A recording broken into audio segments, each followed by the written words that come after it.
हिंदी में यूपीएससी की तैयारी से संबंधित प्रोग्राम्स को देखने के लिए सब्सक्राइब करें स्टडी IQIAS हिंदी।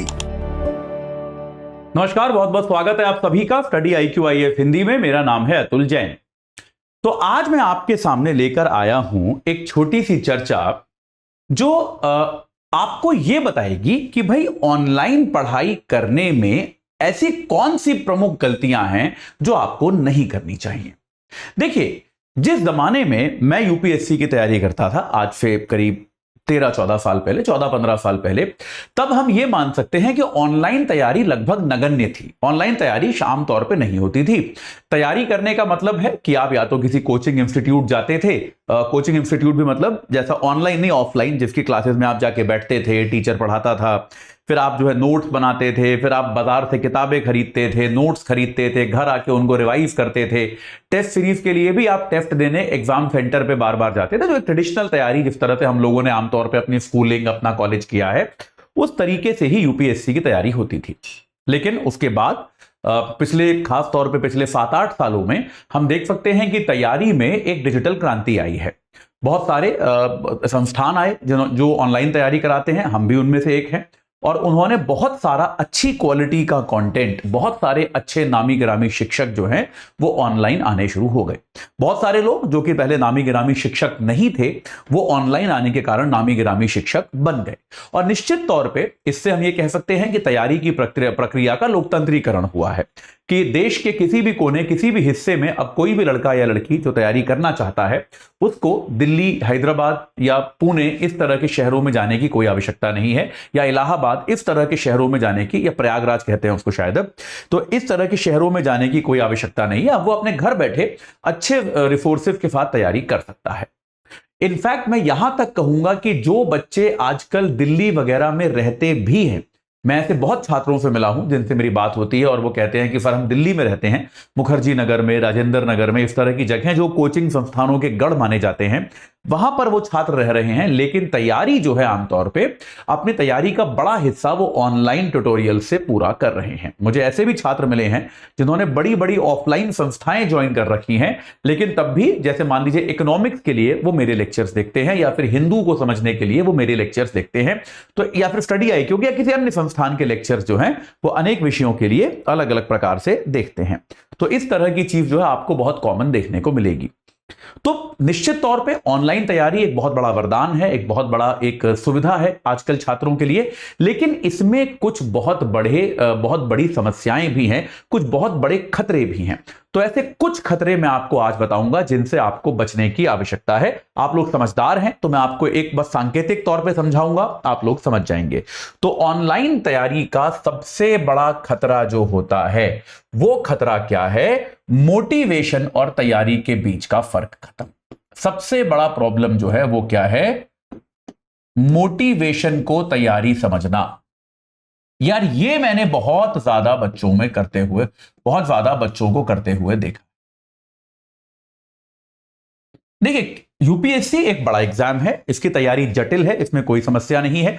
निश्चित तौर पे इसकी तैयारी के लिए आपको मोटिवेशन चाहिए कि यार आपको समय समय पर आपका हौसला भी टूटेगा, आपको ऐसा लगेगा आपसे नहीं होगा, ये सामान्य प्रक्रिया है, ये सबके साथ हुआ है। टॉपर जो होता है उसके साथ भी कभी ना कभी ये हुआ होता है। तो ऐसे समय पे आपको मोटिवेशन चाहिए होता है, कोई आपकी मदद करे, कोई आपको बताए कि यार हम जो है वो किस तरह से आपकी मदद कर सकते हैं, या फिर इस समस्या से आप कैसे निकल सकते हैं। ये मोटिवेशन आपको समय समय पर चाहिए हो सकता है। या फिर कई बार क्या होता है कि आपको कोई खास तरह की समस्या आ जाती है। जैसे मान लीजिए आपको समस्या ये आ रही है कि मैं इकोनॉमिक्स पढ़ तो रहा हूं, लेकिन जो उसकी शब्दावली है, टर्मिनोलॉजी है, वो मेरे को याद नहीं हो रही, जो चीजें आसपास हैं जिनका मतलब उनमें मुझे कंफ्यूजन हो रहा है। ये एक जेन्युइन समस्या है, इसका कोई जेन्युइन समाधान आपको बता सकता है। तो ये कुछ चीजें हैं। या फिर मैं करंट अफेयर्स जो है, मैं अगर अखबार पढ़ता हूं तो मुझे 3 घंटे लग जाते हैं, तो ये जेन्युइन समस्या है। इनके समाधान के आपको बहुत सारे वीडियोस मिलेंगे।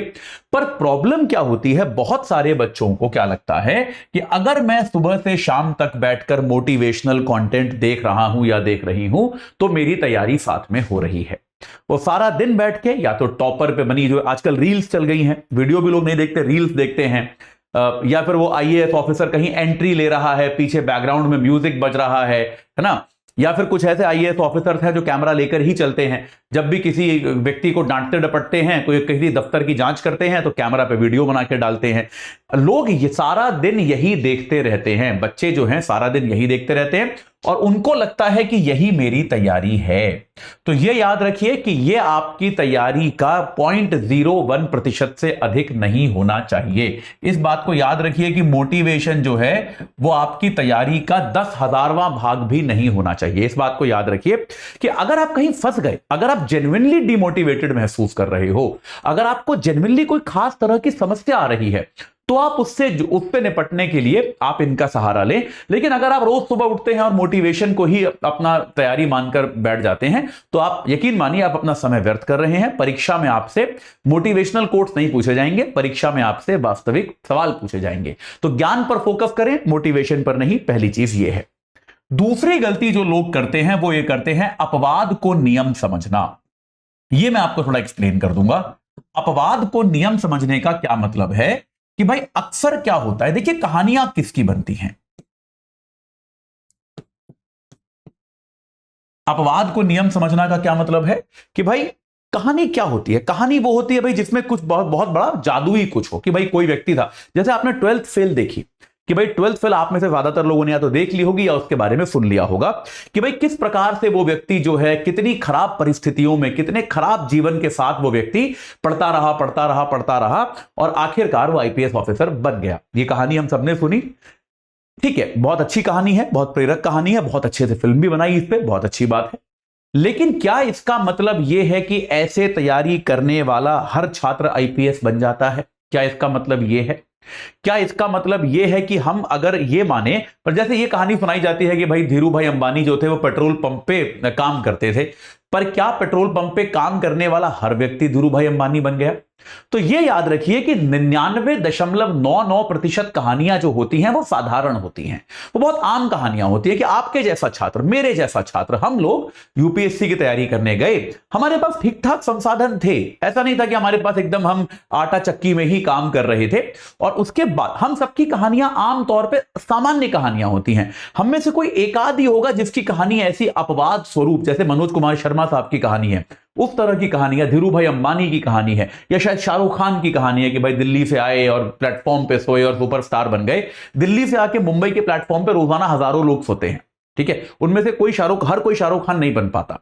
तो इस बात को समझिए कि अपवाद को नियम मानना गलत है। अपवाद जो है वो अपवाद जैसा ही है। उन कहानियों का मतलब बस ये होता है कि आप सीख पाएं कि दुनिया में अगर आप काम करो, मेहनत करो, सफलता मिल सकती है, ठीक है। उसका मतलब ये नहीं है कि आप पूरे समय उन्हीं कहानियों में डूबे रह जाएं और आप ये सोचें कि यार अगर जीवन में कठिनाई ज्यादा है तो मैं ज्यादा सफलता हासिल कर पाऊंगा। यह बिल्कुल भी नहीं है। तो इन अपवादों पर जरूरत से ज्यादा समय लगाना, इनके बारे में जरूरत से ज्यादा समय जो है तक सोचना, ये कोई खास इसका लाभ नहीं होता। ये अपवाद है। इस तरह के बहुत गरीब लोग जिनके पास संसाधन नहीं होते, उनमें से शायद कोई एक मनोज कुमार शर्मा बन गए, लेकिन ऐसे हजारों छात्र होंगे जो सफल नहीं हो पाए होंगे, तो उनका जीवन जो है वो खराब भी रहा होगा। इस बात को समझिए, अपवाद को अपवाद की तरह ही लीजिए। एक और जो बड़ी समस्या आती है वो आती है अनेक स्रोतों से पढ़ना। यार ये एक बहुत बड़ी प्रॉब्लम है। ये तो आप लोगों ने देखा होगा, मैं अपनी क्लासेस में भी बार बार कहता हूं कि यूपीएससी में अगर फेल होना है, सेलेक्ट नहीं होना, तो ये एकदम उसका क्लियर फॉर्मूला है। अगर कोई आपसे पूछे भैया यूपीएससी में फेल कैसे होते हैं, तो उसको बता देना अनेक स्रोतों से पढ़ो, फेल हो जाओगे। एकदम क्लियर फॉर्मूला है, बिल्कुल। ये तो डॉक्टर की दवाई है लिखी हुई कि आप 10 स्रोतों से एक चीज पढ़ो, आराम से फेल हो जाओगे। होता क्या है, आप किसी चैनल पे आए, मान लीजिए आप स्टडी IQ IAS हिंदी पर आए, यहां पर आपको कोई 2-3 लेक्चर अच्छे लगे, ठीक है, तो आपने हमारे सीरीज हमारे चैनल पे लेक्चर्स देखने शुरू कर दिए। फिर आप किसी अन्य संस्थान के चैनल पे गए, वहां पर भी आपको 2-3 लेक्चर्स अच्छे लगने लगे, आप वहां भी देखने लगे। फिर आप किसी और के भी, चैनल तो बहुत सारे हैं, बहुत सारे बिजनेसेस है भाई। भारत एक ऐसा देश है जहां पे सबको बिजनेस करने की आजादी है, बहुत सारे चैनल्स हैं, बहुत सारे संस्थान हैं और सबके अच्छे होंगे। मैं ये नहीं कह रहा कि भाई इसका अच्छा है उसका खराब है, ये मेरा काम नहीं है, ये आपका काम है। लेकिन मैं आग्रह ये करूंगा, जैसे मैं आपको एग्जांपल देता हूं, हिंदू का एनालिसिस जो होता है वो लगभग सारे चैनल्स करते हैं। जितने भी यूपीएससी के हिंदी आधारित चैनल्स हैं, लगभग सभी हिंदू का एनालिसिस करते हैं। तो मैं आग्रह आपसे यह करूंगा कि अगर आपको मेरा अच्छा लगता है तो आप मेरा देखिए, अगर आपको किसी अन्य शिक्षक का अच्छा लगता है तो कृपया उनका देखिए, और अगर उनका देख रहे हैं तो मेरा मत देखिए। ठीक है। और अगर मेरा देख रहे हैं तो उनका मत देखिए, क्योंकि समय आपके पास सीमित है। मैंने ऐसे बहुत सारे छात्र देखे हैं जो हिंदू एनालिसिस हमारे यहां भी देखते हैं, क्योंकि कई बार क्या होता है, मैं भी दूसरे टीचर्स का देखता हूं कि भाई वो कैसा पढ़ा रहे हैं, थोड़ा हमको भी सीखने को मिलता है अन्य शिक्षकों से, या भाई जरूरी है ना आप भी देखो बाकी लोग कैसा पढ़ा रहे हैं, आप उनसे बेहतर पढ़ा रहे हो कि नहीं पढ़ा रहे। तो मैं देखता हूं कई सारे छात्र जो मेरी क्लास में टिप्पणियां करते हैं वो वहां पर भी टिप्पणियां कर रहे हैं, कई लोगों के नाम याद हो जाते हैं। यानी कि वो बच्चा जो है वही सेम द हिंदू अखबार का एनालिसिस मेरा भी सुन रहा है, किसी और का भी सुन रहा है, और शायद किसी 2-3 टीचर्स का और सुन रहा होगा। तो एक ही समाचार पत्र को आप 4 जगह से सुनोगे, कोई फायदा आपको नहीं होगा। तो जरूरी यह है कि आप भले ही अपनी तैयारी के पहले 10-15 दिन आप ये देखें कि भाई कौन से टीचर के साथ आपकी ट्यूनिंग अच्छी बैठती है, कौन से संस्थान के जो विचार हैं, कौन से संस्थान का जो एथोस है वो आपके साथ मिलता जुलता है, किसके साथ आप पढ़ाई कर सकते हो, उस संस्थान के लेक्चर फॉलो करें। और कोई जरूरी नहीं सारे एक ही संस्थान के करो। अगर आपको मान लो एक चैनल पे एक कार्यक्रम अच्छा लगता है, दूसरे पे दूसरा, तीसरे पे तीसरा, आप ऐसे भी कर सकते हो, भाई फ्री है, आपकी मर्जी है, आपको जैसे करना है करो। लेकिन एक संस्थान मतलब एक जो लेक्चर है वो कृपया एक ही टीचर का फॉलो कीजिए।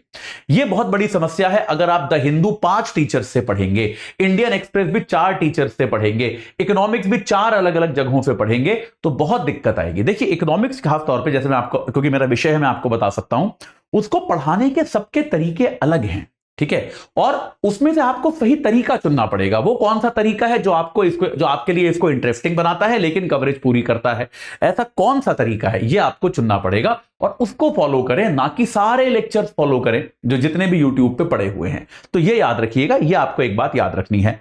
अब इससे जुड़ी हुई एक बात जो आती है वो आती है मनोरंजक लेक्चर्स की। यार ये एक चीज है जिस पर आपको थोड़ी समझदारी से काम करना पड़ेगा, मनोरंजक क्लासेस की। देखो भाई, हम सभी शिक्षक, मैं भी अपनी क्लासेस को मनोरंजक बनाने की कोशिश करते हैं। यह बहुत आसान है। अगर आप मुझे मतलब जिस तरह से, अगर आप, जैसे मैं इकोनॉमिक्स पढ़ाता हूं, अगर आप मुझे बोलोगे कि आप ऐसे लोगों को पढ़ाइए जिन्होंने इकोनॉमिक्स में एमए कर रखा है, तो शायद उनको मैं उस तरह से नहीं पढ़ाऊंगा जैसे आपको पढ़ाता हूं यूट्यूब पर, क्योंकि मैं जानता हूं आप में से ज्यादातर लोग बिगिनर्स हैं। आप में से ज्यादातर लोगों ने इकोनॉमिक्स नहीं पढ़ा स्कूल या कॉलेज के लेवल पे, स्कूल में पढ़ा होगा उसके बाद से नहीं पढ़ा। तो कई बार आपको मैं वास्तविक जीवन के एग्जाम्पल देता हूं। आपने देखा होगा मैं क्या बोलते हैं, मोस्ट फेवर्ड नेशंस के लिए मैं शादियों और बर्थडे पार्टी का एग्जाम्पल देता हूं। मैं इस तरह के बहुत ही बेसिक से उदाहरण आप लोगों को देता हूं ताकि आपको समझ में आ जाए। आइडिया वही होता है कि मनोरंजक बनाया जाए लेक्चर को। अगर मैं सीधे सीधे परिभाषाएं पढ़ूंगा तो वो बड़ा बोरिंग लगेगा। लेकिन मनोरंजन जो है वो पढ़ाई की कीमत पर नहीं होना चाहिए। YouTube पर मैंने पिछले कुछ समय में ऐसे बहुत सारे शिक्षक और ऐसे बहुत सारे लेक्चर्स देखे हैं, अब मैं किसी का नाम नहीं लूंगा, मैंने ऐसे बहुत सारे लेक्चर्स देखे हैं जिनके 1 घंटे या 2 घंटे के लेक्चर में पढ़ाई शायद 10 या 15 मिनट से ज्यादा की नहीं होती।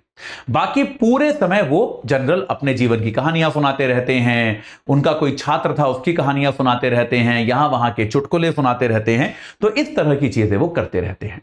और आमतौर पर मैं देखता हूं ऐसे शिक्षक बड़े मशहूर भी हैं, बड़े प्रसिद्ध हैं ऐसे शिक्षक। तो अब ये बात सही है, अगर आपको मनोरंजन आपका वहां पे हो रहा है, आपको मजा आ रहा है, कोई आपको जोक सुना रहा है, आपको मजा आ रहा है, ठीक है।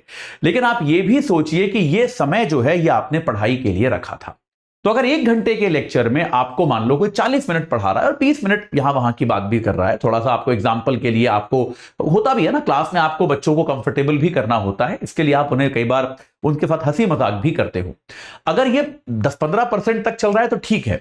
लेकिन अगर किसी शिक्षक की क्लास में 80% यही चल रहा है और 20% ही पढ़ाई हो रही है, तो आपके लिए, आपके दिमाग को यह संदेश जाना चाहिए कि यार ये ठीक नहीं हो रहा है, क्योंकि आपके लिए आपका समय बहुत कीमती है, याद रखिएगा।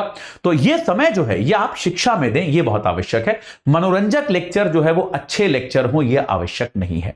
हर लेक्चर के बाद ये सोचें कि भाई मैंने 1 घंटा दिया, इस 1 घंटे में मैंने कितनी चीजें सीखी, क्या मैं अपने सिलेबस का एक छोटा सा हिस्सा भी पूरा कर पाया या नहीं कर पाया। अगर मैं नहीं कर पाया तो प्लीज आप उस लेक्चर को देखना बंद करें जो इस तरह का मनोरंजक आपको प्रदान करता है लेकिन पढ़ाता नहीं है। आखिरी बिंदु, यार ये कमेंट सेक्शन में युद्ध ना करें। ये यार ये मैं मतलब ये तो अब मैं क्या बताऊं आप। YouTube पर पढ़ाने का सबसे पेनफुल, सबसे कष्टकारी अनुभव जो मेरे लिए होता है वो होता है कमेंट पढ़ना। आप विश्वास कीजिए, एक शिक्षक के तौर पे भी कई बार इतनी निराशा होती है कि आप किसी विषय को, क्योंकि किसी भी विषय को पढ़ाने के लिए उस पर बड़ी मेहनत लगती है यार, उस पर बड़ी रिसर्च लगती है आपको। जो अगर मैं हिंदू पढ़ा रहा हूं या इकोनॉमिक्स पढ़ा रहा हूं, वो मैं ऐसे ही नहीं पढ़ाता जो हिंदू में लिखा है वही पढ़ा दिया। उस पर बहुत सारी रिसर्च लगती है, बहुत सारे विचार बनाए जाते हैं कि भाई ये पढ़ाया जाएगा। आप जब ये पढ़ा रहे हो उसके बाद जो है आप कमेंट सेक्शन में जाओ। कमेंट सेक्शन में आप क्या देख रहे हो कि लोग जो हैं राजनीति को लेकर लड़ रहे हैं। आप पढ़ा रहे हो भारत की आर्थिक नीति, आप पढ़ा रहे हो ईरान और पाकिस्तान के बीच जो तनाव हुआ है वो। बच्चे क्या लिख रहे हैं कि ये वाला नेता महान है या वो वाला नेता महान है। यार मतलब ये क्या चल रहा है, मतलब आप जो है। और इसके अलावा क्या होता है कमेंट सेक्शन में, एक दूसरे के ऊपर छीटाकशी, एक दूसरे के ऊपर घटिया अश्लील टिप्पणियां, या फिर वैचारिक आधार पर। भाई सबके पास विचार रखने की स्वतंत्रता है, कोई व्यक्ति आपसे मिलते जुलते विचार नहीं रखता, कोई बात नहीं। आप वहां पे शिक्षक नहीं हो, शिक्षक आपके सामने खड़ा है। आपके लिए क्लास का मतलब यह नहीं होना चाहिए कि आप कमेंट सेक्शन में दूसरों के साथ युद्ध करना शुरू कर दें। ये एक छात्र की निशानी नहीं है। मैं बार बार ये कहता हूं, जो बच्चा दूसरों के साथ कमेंट सेक्शन में युद्ध कर रहा है, मेरे दिमाग में, मेरे मस्तिष्क में वो सीरियस बच्चा नहीं है। मेरे मस्तिष्क में वो सीरियस बच्चा नहीं है। मैं उसको सीरियस बच्चा मान के ही नहीं चलता जो कमेंट सेक्शन में वॉर कर रहा है, युद्ध कर रहा है। तो इन युद्धों से बचें, आप जो है अपनी पढ़ाई पर फोकस करें। अगर आपके पास कोई एकेडमिक डाउट है, आपको कोई शैक्षणिक समस्या है, तो वो आप अपने शिक्षक से पूछें। उस पर भी बाकी छात्रों से चर्चा ना करें कि तुम्हें क्या लगता है, तुम्हें क्या लगता है। बाकी छात्रों से चर्चा बिल्कुल ना करें, टीचर से पूछें, टीचर उसे एड्रेस करेगा। आमतौर पर सभी टीचर अपने से कॉन्टैक्ट करने का माध्यम देते हैं, ईमेल आईडी वगैरह। कई बार क्या होता है, बहुत सारे कमेंट्स होते हैं तो हम लोग एड्रेस नहीं कर पाते हर प्रश्न को। आपका प्रश्न रह गया, आप ईमेल के माध्यम से पूछ सकते हैं, लेकिन या फिर आप टेलीग्राम वगैरह पे पूछ सकते हैं। लेकिन कृपया कमेंट सेक्शन में युद्ध ना करें, उसमें आपका समय और ऊर्जा व्यर्थ होती है। क्योंकि आपका जो फोकस टीचर पे रहना चाहिए, वो टीचर पे रहने की बजाय कमेंट सेक्शन में कौन क्या कह रहा है, किसको मुझे सबक सिखाना है, इन सब चीजों में ज्यादा रह जाता है। तो ऑनलाइन शिक्षा जो है वो बहुत अच्छी चीज है, बहुत ही सकारात्मक बदलाव है भारत जैसे देश में। लेकिन ये 5 बिंदु जो आपको मैंने बताए, ये 5 ऐसी गलतियां हैं। इन 5 गलतियों को ये युद्ध ना करने दिया, ये 5 ऐसी गलतियां हैं। इन 5 गलतियों से अगर आप बचेंगे तो आप जो ऑनलाइन शिक्षा से जो आप चीजें प्राप्त करते हैं उनको और बेहतर तरीके से प्राप्त कर पाएंगे। अगर आप ऑनलाइन शिक्षा जो है वो एक ऑर्गेनाइज्ड तरीके से प्राप्त करना चाहते हैं, ऑर्गेनाइज्ड मतलब आप चाहते हैं कि आपकी तैयारी जो है एक टाइम बाउंड प्लान के जरिए हो, आपको देश के सबसे अच्छे शिक्षक पढ़ाएं, एक प्लेटफॉर्म पे आपकी शिक्षा हो, तो आपके लिए एक अवसर है हमारे P2I बैच से जुड़ने का, जो कि 27 जनवरी 2024 से रिपब्लिक डे के नेक्स्ट डे शुरू हो रहा है। शाम को 6 बजे वाला बैच है। याद रखिए, AJ लाइव कोड लगा के आप 23,999 में इससे जुड़ सकते हो। ये क्या है, ये आपको प्रीलिम्स और मेंस दोनों की संपूर्ण तैयारी कराएगा। इस प्रीलिम्स, मेंस और इंटरव्यू, माफ कीजिएगा, प्रीलिम्स टू इंटरव्यू उसका नाम है P2I, ठीक है। प्रारंभिक, मुख्य, इंटरव्यू तीनों स्तरों की आपको तैयारी कराएगा। आपको लेक्चर्स मिलेंगे, आपको मेंटोरशिप मिलेगी, आपको प्रैक्टिस क्वेश्चंस मिलेंगे, आपको टेस्ट सीरीज मिलेगी, आपको नोट्स मिलेंगे। और अगर आपका प्री क्लियर होता है तो आपको दिल्ली बुलाया जाएगा, रेसिडेंशियल यानी कि आवासीय सुविधा के साथ तैयारी कराई जाएगी। कोई अतिरिक्त शुल्क आपसे उसके लिए नहीं लिया जाएगा। तो आप आज ही इससे जुड़ जाइए। 27 तारीख से क्लासेस इसकी शुरू हो जाएंगी हमारे P2I बैच की। अपने आप में बहुत अच्छा बैच है, हिंदी में भी उपलब्ध है, बाइलिंगुअल में भी उपलब्ध है, अंग्रेजी में भी उपलब्ध है।